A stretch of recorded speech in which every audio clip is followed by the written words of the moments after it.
Assalomu alaykum ijtimoiy tarmoq kuzatuvchilari.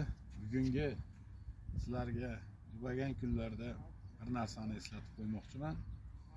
Inson tug'iladi, kun kelib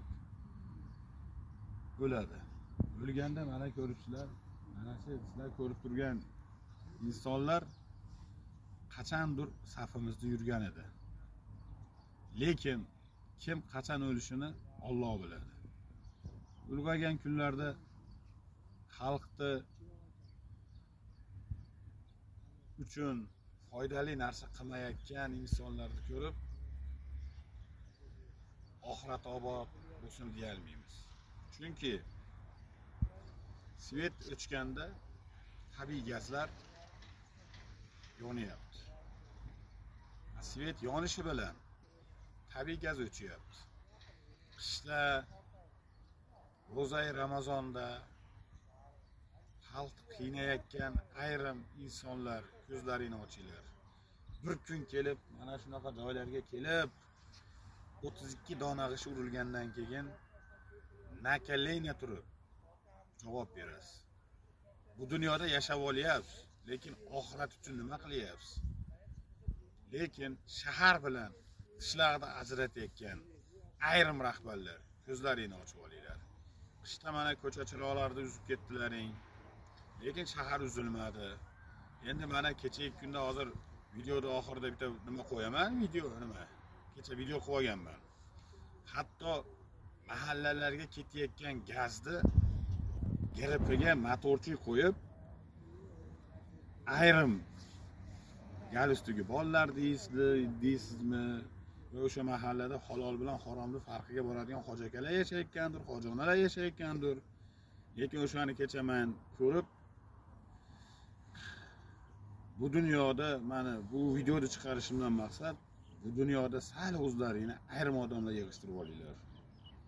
Odamlardan to'g'ri qo'limiz 5 barmog'imiz birdek emas. Lekin siz qilayotgan ishingiz o'zgalarga ziyon tegib bo'lsa ham javob berishingizni bilasizmi? Qur'onda bari diniy sohada biz masalan shaxsan men qorakalarchalik ilmim yo'qdir. Lekin meni dadam, meni bobolarim halol bilan haromni farqiga borib kelgan odamlar bo'lgan. Shuning uchun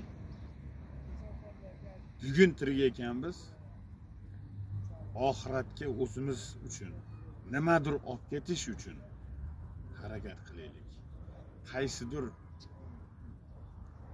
qorakalarimiz aytgan haqiqiy Muhammadiy ummati bo'lgan insonlar bir mo'min qiynalyaptimi? Ana shunga yordam bermasdan teskari qarab ketgan inson meni ummatim bas degan ekanlar. Muhammad sallallohu alayhi va rasululloh payg'ambarimizga durud va salovatlar bo'lsin. Biz Muhammad payg'ambarimizni ummatiman deb, musulmonman deb bugun qilayotgan ishlarimiz, bugungi qo'yayotgan qadamlarimiz to'g'ri keladimi sizlar? Sizlarga yana bir marta ulg'aygan kunlarda aytaman. Iltimos, hali ham kech emas. 5 qo'limiz barobar emas. Lekin hammani bir xil ko'raylik. Sog' salomat bo'lasizlar degan umiddaman. Bittadan like, podpiska bosinglar. Tegishli tashkilotlarga bu meni murojaatim yetib borsin. Hammamizni so'nggi manzilimiz mana shu yer. Buni unutmanglar. Sog' bo'linglar.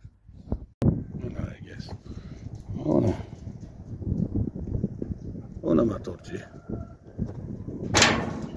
Ona motorchi orqali mana gaz so'rilib olyapti. Qonunga to'g'ri keladimi shu motorchi qo'yish? Mana motorchi provadalari mana. Bu mana olinyapti. Bu yerda o'sha kechqurun rayaz xodimlar yotadi. Navbat bilan yotadi. Batda nomi Ko'ksaroy deyiladi. Ko'ksaroy deb nom qo'yishib olgan. Mana vagon ko'kligigami? Mana gaz bor batda.